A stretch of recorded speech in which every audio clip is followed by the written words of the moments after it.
Welcome to the Bill Cartwright Show with our special guest, three-time world champ, Dickey Simpkins. Dickey, welcome to the show. I appreciate it, Bill. Looking forward to this opportunity to get to talk basketball and talk about everything on the show. Thank you for having me. You know, I'm always curious about where people started. So can you tell us about where you grew up? And I really want to know about your mom and dad. So I grew up in Washington, D.C., and my parents moved after I was born, probably about 8 months after I was born, they moved right out into PG County, the famed PG County in Maryland, which is 20 minutes outside of Washington, D.C. A lot of Black families were starting to move out towards the suburbs at that time. And we moved out there, and I pretty much grew up my whole life in Fort Washington, Maryland. Again, 20 minutes outside of DC. And then when I was 5, my dad left us. And then from there on, I grew up with my mom, and we went from there. So I played basketball in the it's called the DMV, DC, Maryland, and Virginia, that metropolitan area. But, you know, played basketball in the famed PG County, went to Friendly High School, and everything kind of grew from there. I just kind of grew up and learned how to navigate through basketball, through stuff off the court, just growing up through the fabric of the Washington, D.C. area. And that is how I kind of grew into who I am today. And then obviously my mother was a big factor of that. She was my mentor. She was my idol. She was my mother and father combined, and she guided me with everything that I needed to do to try to achieve success academically, athletically, and just in life. So that's kind of where it all started. So let's talk about high school. So your mother was a big factor, obviously, and sports was. Besides your mother, talk about who kind of guided you when you were in high school, and talk about how you became a basketball player. Well, it's funny because I was in elementary school and I was in the 4th grade, and a kid in my class, his father was coaching the boys in rec. He was coaching a team in the boys in rec or in the park district or whatever it's called. I forgot what it's called, but he said he told me they had a game. The season had already started. They had a game, and he was like, "Hey, why don't you come down and play with us?" So I showed up. I could walk to the school. It was like a 30-minute walk. I walked to the school because the games were at the elementary school. Showed up. His dad gave me a jersey. I went out there and played, and had a big game, scoring a lot of baskets. And his father asked me to come back and play with them for the rest of the season, and that's where basketball kind of took off from a team sport aspect. But my brother got me started in basketball before that, so I was just playing on the courts and the playground and learning, and he always taught me about being versatile, knowing how to be able to do everything on the court. Fast forward that, I was playing a lot. I ended up having to play with older groups because I was tall, so I was always playing up, but not really playing that. I went from playing a lot as a young 4th grader to not really playing that much.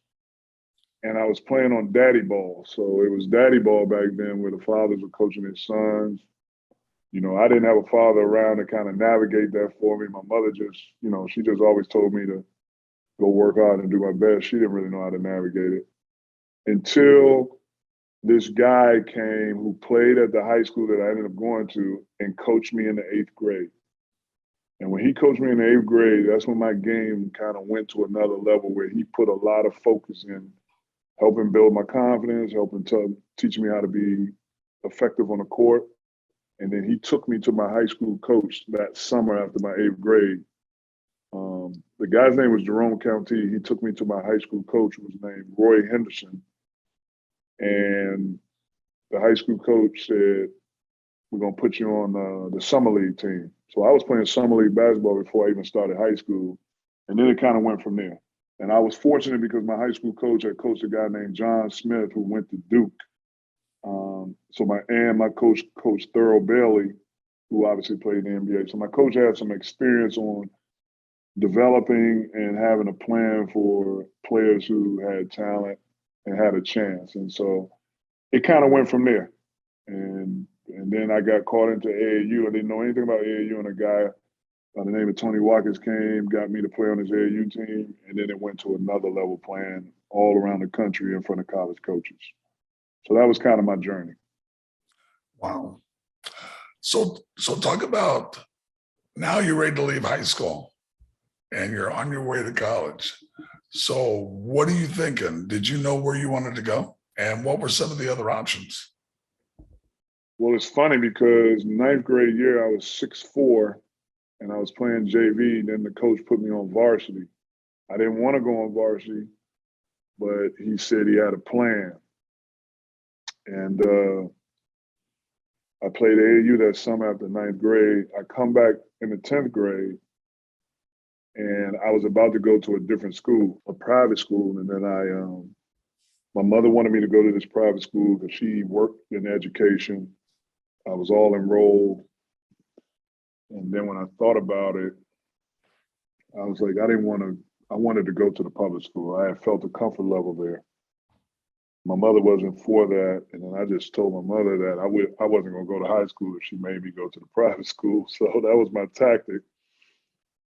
And she gave in and told me if I don't get my grades at that private school, at the public school, I wouldn't be playing basketball. So she allowed me to go back to the public school. My coach was happy. And then I came back sophomore year at 6'8". So I went from 6'4" to 6'8". Started on varsity as a sophomore. And everything accelerated real fast from that point. So my exposure, my name, being known, college coaches went from 0 to 100 real quick. And I became one of the top high school players in the country, went to Nike camp. Back then it was Nike's top 100 players, played against a lot of guys. And then it was time to get ready to go to college. And my mother wanted me to go to Notre Dame. I remember she wanted me to go to Notre Dame. It's like Notre Dame was one of the places I visited. It was actually the first place I visited. And I went to make my visit. Digger Phelps was a coach there. And then when I came back then you had to kind of figure it out on your own as a kid. Your parents weren't with you. And you kind of had to figure it out on your own. And I came back and told my mom, yeah, I don't think I'm going to be going to Notre Dame. It doesn't seem like a good fit for me. So she was disappointed. So it basically came down to I wanted to go to a school where basketball was king. It didn't have to compete with a football team. I wanted to go to a school that wasn't too big. And I wanted to go away from home. I wanted to be away from home, but not extremely too far where my mother couldn't come see me play. And I wanted to always play in the Big East or the ACC because I grew up watching that being in the DC area. And so it came down to Providence. Came down to Providence in UConn, and Providence seemed that it had more of a family atmosphere for me, and that's why I chose Providence. So who was the coach there, and who was some of the players? So Rick Barnes was the head coach at Providence. He was probably in his second. When I got there, I believe it was his third year being a head coach. So, and he was one of the youngest, if not the youngest coach in college basketball at the time. My freshman year, I played with Eric Murdoch. And at that time, Eric Murdoch was a big name in college basketball. They used to call him EMT because he was the leading scorer for us, but he was approaching the all-time NCAA steals record. And I believe he's still in the top 5 or top 3. But he was the big-time name on our Providence team. He ended up getting drafted that year, I believe, 17th pick in the draft. But I played with Eric Murdoch my first year, and then we came in as freshmen as like the top 4 rated recruiting class in college basketball at the time. And I played with Michael Smith, who played in the NBA, got drafted, played with the Sacramento Kings. I played with, as we went on my junior year, Eric Williams joined our college team. I played with him. He got drafted in the first round to the Boston Celtics, I think. And when I was a senior, Austin Crocier came in as a freshman and took him under my wing, showed him the ropes. And Austin was with us that his freshman year, our senior year, when we won the Big East. And Austin ended up getting drafted in the first round and played for the Indiana Pacers. So I played with those. Those are some of the guys that I played with in college, and NBA guys. But we had a talented crew. But Coach Barnes was the coach. Now Coach Barnes he's had a long career coaching at Clemson, Texas, and now Tennessee. And he has obviously an unbelievable list of NBA players that he's coached. Yeah, no, I know he's been around for a long time. Yeah. So now it's your senior year, and what were you thinking? Did you feel like there was great possibilities of being drafted really high? What were you thinking? Well, the NBA didn't really kick in until sophomore year. When I came back from my sophomore year of college, that summer before sophomore year, I had played in an event, got invited to an event called the Olympic Festival. So it would be equivalent to what they have now with the USA under 20 or whatever. It would be the same equivalence to that. It was basically breeding talent for Olympic competition. I had a good tournament and NBA scouts were there. When I came back, that was when I said to myself, the NBA could be a possibility. And then after my sophomore year, I went and worked.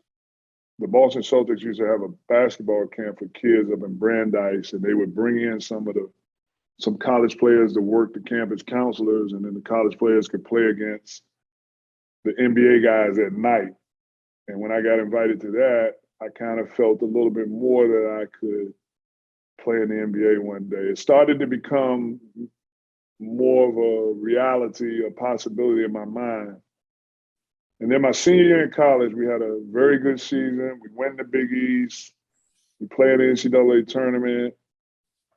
And then it was kind of like, yeah, I could be in the NBA, but I wasn't sure. And then when I went to participate, when I got invited to participate in those pre-draft events, I went and played well. And that is when I saw my stock rise real quick.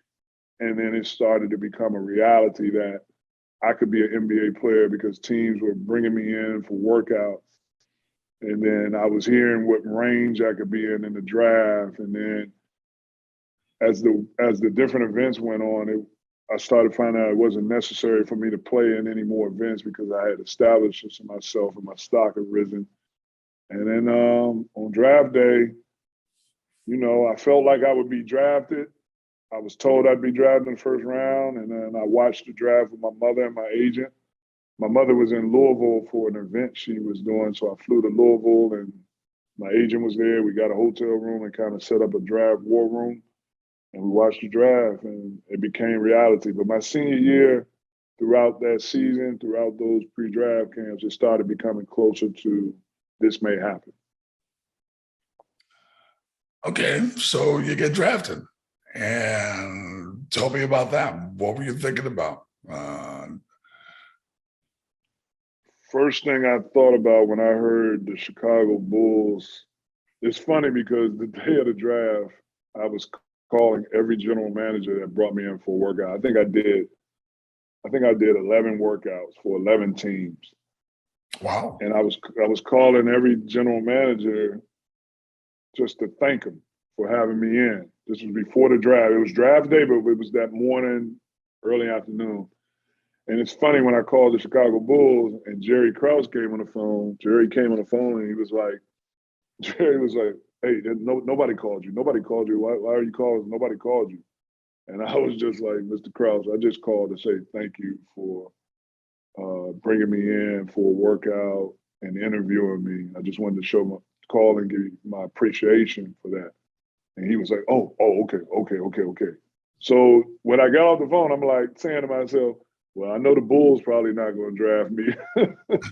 And so when I hear the Chicago Bulls select Dickey Simpkins for the 21st pick in the first round, all I did was I just stood straight up out the chair and put my hands in the air.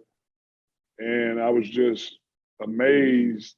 And the first thing I was thinking was all of the sacrifice and all of the work had paid off.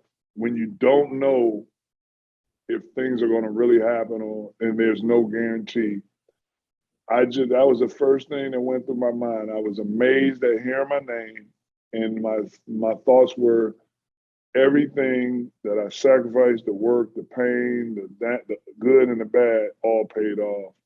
And then I gave my mother a big hug, and so that was my reaction on draft night, hearing my name. Okay, now you are in Chicago. Talk about your first, talk about training camp. What was that like for you?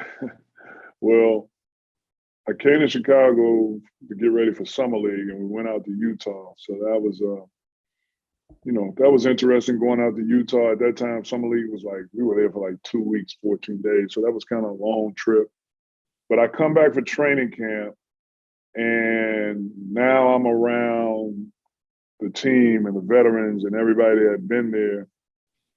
Scotty and Tony and all those guys, and Ron Harper had just signed with the Bulls. So, being in training camp, being in the practice facility, being with a team that had just won 3 championships, man, it was amazing to see how they operated as an organization, which, I saw why they were champions. And MJ had just retired that year I got drafted. That summer, he had made his decision he wasn't playing. So I was like, okay, I won't be playing with MJ. And training camp was actually tough because back then it was 2-a-days. At the first several days, we had 2 practices a day. So it was actually pretty tough from that standpoint.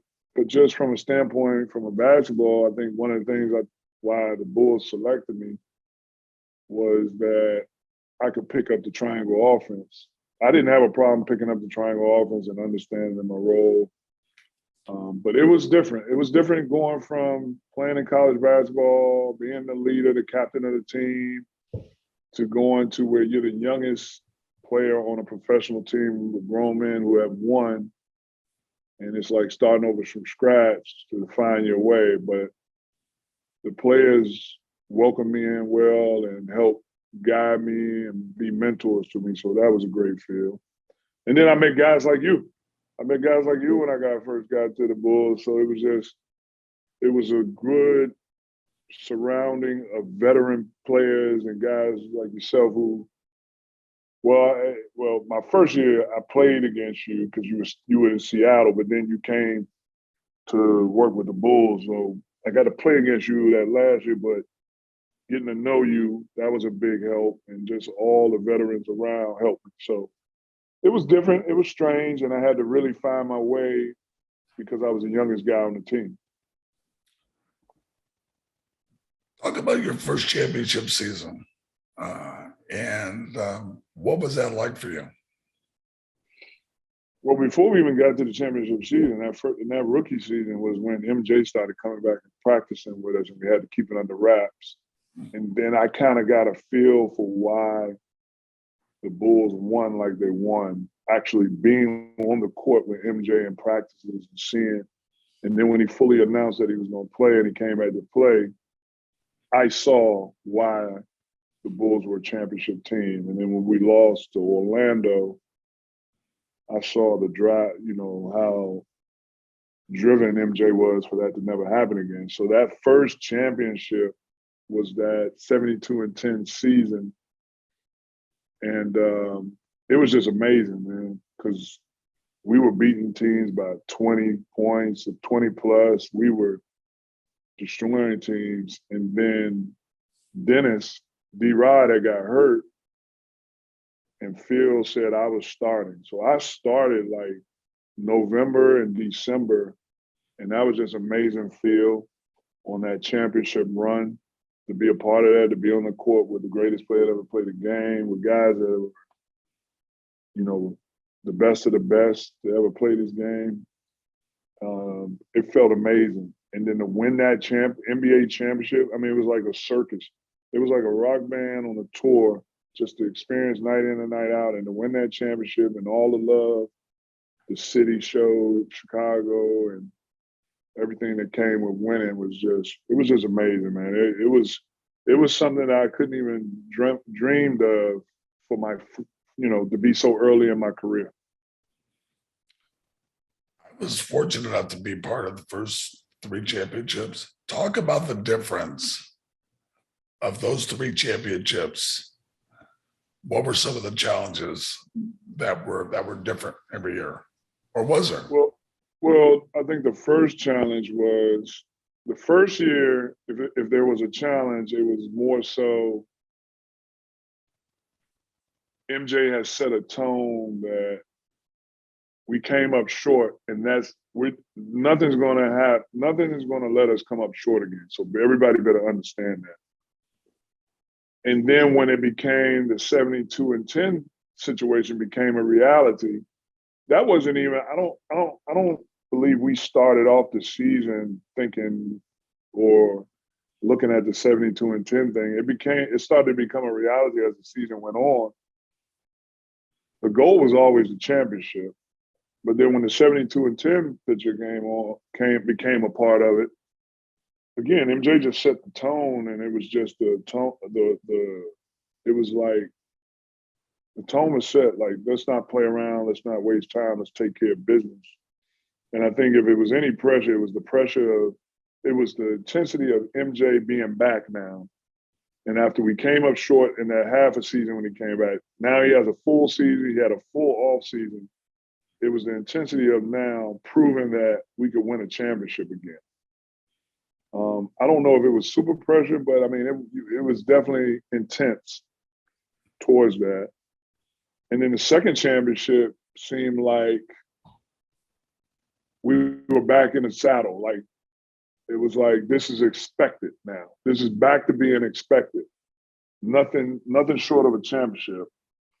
And then that last championship challenge was the continued, is how long can this team be together? And it became this is the last hurrah. So it was like, can everybody keep the focus, since this has been known as the last time that this team will be together? That was the challenge of the last one. So you played 3 championship seasons, and then now you're leaving Chicago, and you end up in Golden State. Yeah. So talk about that. Yeah. So actually, that was 1997. After the second championship, I was, my role was kind of sporadic, up and down. I got the experience winning 2 championships. I thought my role would expand. But, at that time, Phil was more about veterans and things of that nature for helping to get to the finals. And so I felt like I needed to find out if there was an opportunity out there to have a bigger role for my career. And so I got traded to Golden State in that third championship season, the beginning of '97, for Scott Burrell. And when they say the grass isn't green on the other side, it definitely is true. So I get there thinking this is a fresh new start as far as building and growing my career as a player after experiencing all the great things and winning championships. But it was totally 2 different mentalities of the organization and environment from Golden State and the Chicago Bulls. And so I was there the year Sprewell choked Carlissimo, so that'll give you an idea of how the dysfunction was with the Golden State Warriors. It wasn't the Golden State Warriors of today. It was a whole different level of a lot of, dysfunction going on there, and experiencing and seeing Sprewell choke the coach and I was like, man, this is like night and day. And so they ended up making some trades. I ended up being a casualty of the trades, and they ended up waiving me. And as soon as they waived me, my agent called me a couple of days later and told me that Jerry Krause had called him and said Phil and MJ wanted me back with the Bulls. And so that was great to feel. That was great to know that. That was great to feel like what I did when I was there, knowing my role and how I was professional and blended in, counted, and they wanted me back. And so then I ended up being back with the Bulls during that third championship. And it just went back to feeling familiar, and obviously we win. So that was my experience at Golden State.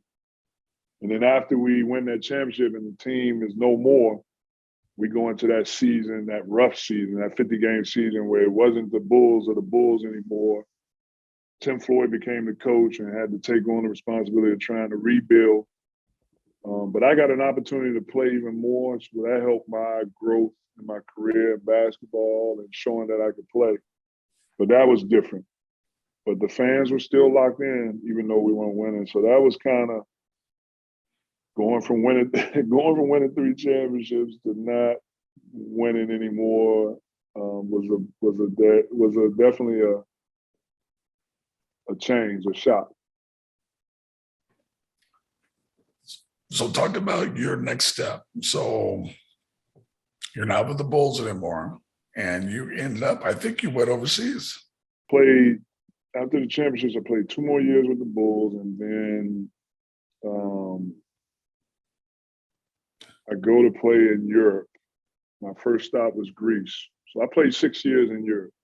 Played in Greece twice, played in Lithuania, played in Russia, played in Spain, played in Germany. Some of my other international basketball, professional basketball, was in Puerto Rico and in the Philippines. But I ended up going international, which was definitely a big adjustment. It was a big adjustment, but I had some European experience playing professionally because when I was in college, my senior year, Coach Barnes took us over to play against some professional teams. But it was a big adjustment because now I'm living in Greece. I'd never been to Greece. I bring my family over. My kids were younger. Now I'm playing basketball with a language barrier.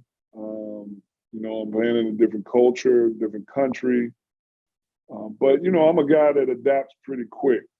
And when it's business and, got to stay professional, I adapted fast. It was a challenge.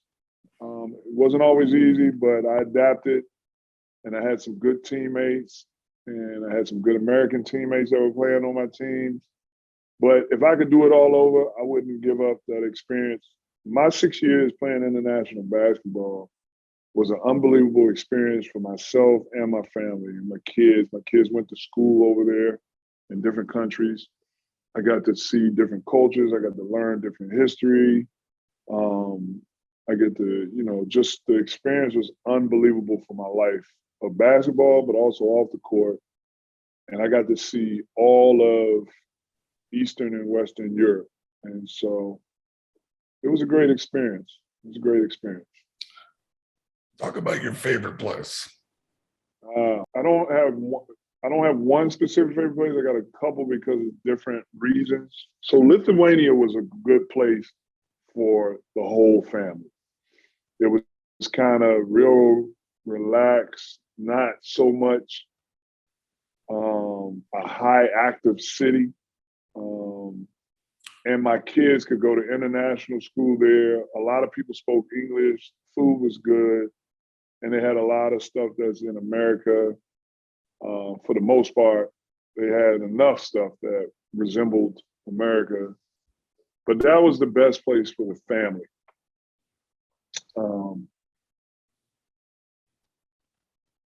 I think Spain was good from a basketball standpoint. And when I was in the Philippines, that was a good spot from a basketball standpoint too, because the coach I played for in the Philippines, he was an American guy, and he was running the triangle offense. And so it was easy transition, and my teammates were great.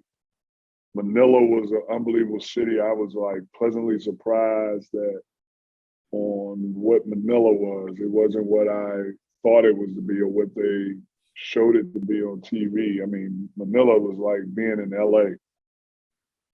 And so that was a good place. So I would say Lithuania, Spain, and Manila were some good places, were some of my favorite places playing in international. You know, my last year of basketball was in Seattle, and I kind of knew that I was probably very close to getting injured. So I decided to quit.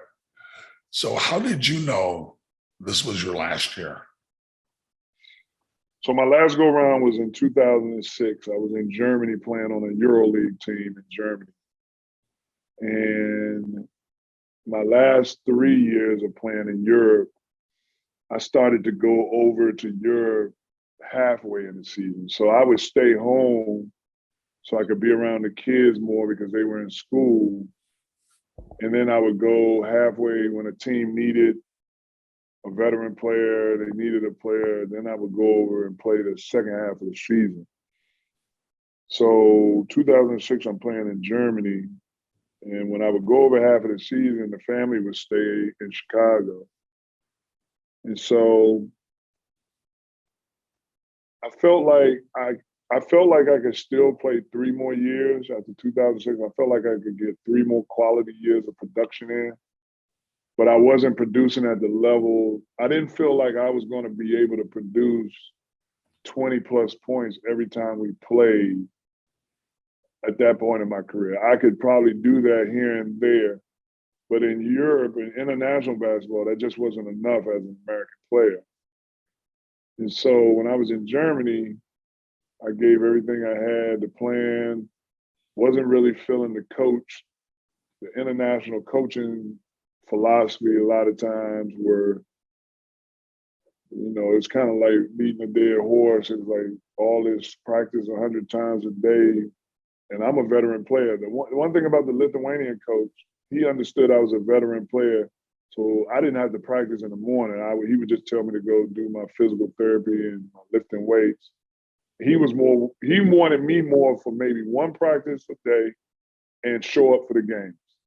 When I got to Germany, that coach was total opposite, and he kind of warned me.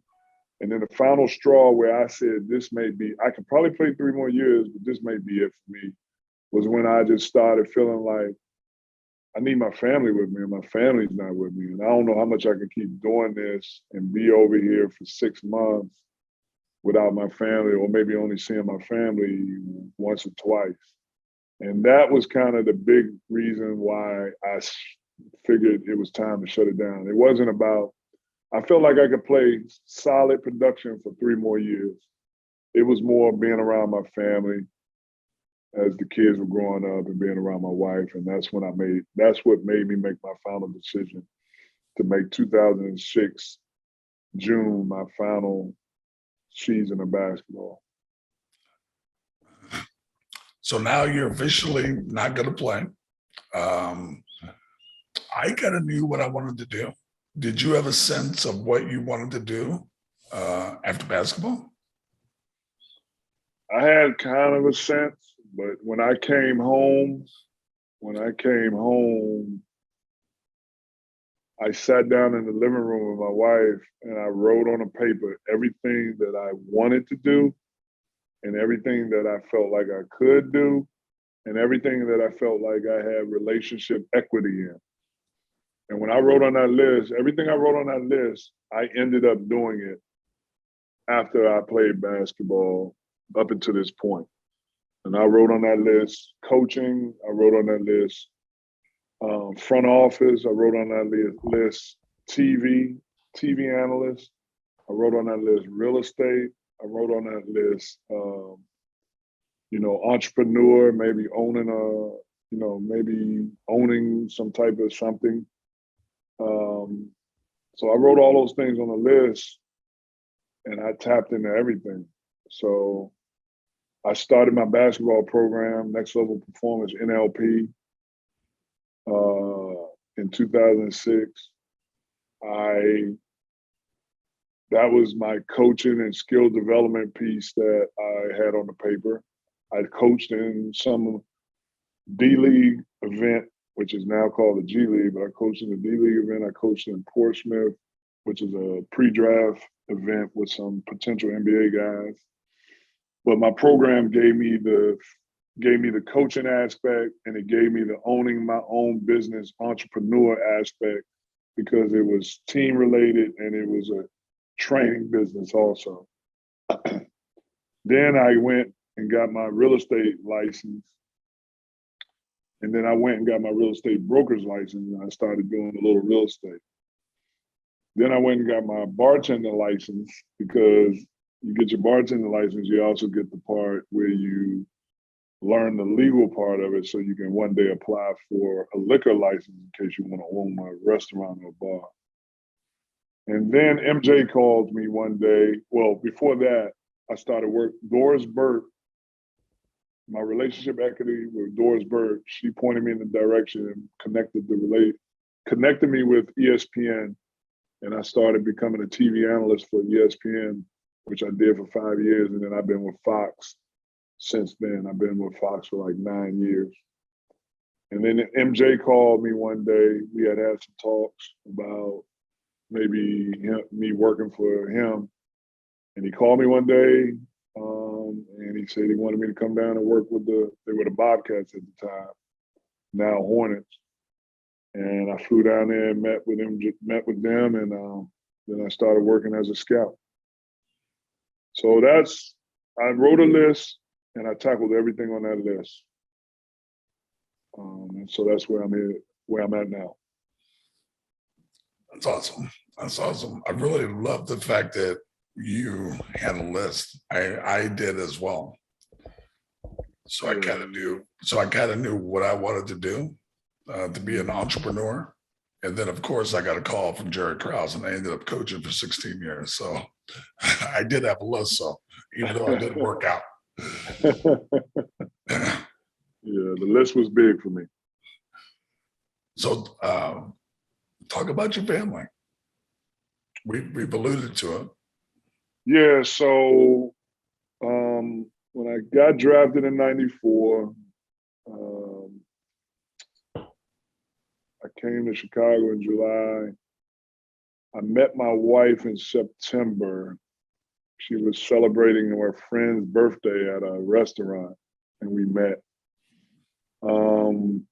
And we hung out a little bit. You know, things started to develop and grow as time went on.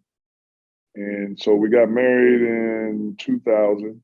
So I've been married for September to be 22 years. And we've been together for 28 years. And we have 4 kids, girl, boy, girl, boy. So we have an older pair and a younger pair. My daughter is 24 years old, and she graduated from Harvard in 2020. My son is 22 years old, and he just graduated from UPenn in May, and he just got accepted in Wharton Business School. And then and my oldest daughter she studied environmental engineer, so she works for a consulting firm as a environmental engineer. So they have graduated, so I got 2 down, 2 to go. My younger daughter is 15, and she's going to start the 10th grade, and my younger son is 13. He just turned 13 on Tuesday, and he's going to my younger daughter plays volleyball. And so I got no complaints, man. Things have been working out. Kids have been doing what they're supposed to do. Got a lovely wife that, we've grown and had a path for how we wanted to grow and move the family, and that's what we've done. Awesome. Well, Dickey, thank you so much for being on. Appreciate it. Wow, you've really had a great journey. Thank you. Yeah, it's been amazing. It's been an amazing journey, man. And playing the championships always, nobody can ever take that from me. So that's been that's been a part of my story that speaks volumes and people recognize. And then, the things that I'm doing now in NBA with scouting and doing TV analyst work and public speaking to corporations and my basketball program has kept me very busy and has kept me involved in basketball from all different aspects. So it's been fun. It's been good. I've been blessed. Yeah, awesome. Awesome. Well, thank you very much. And let's stay in touch. All right. I enjoyed it, man. Thanks for having me on.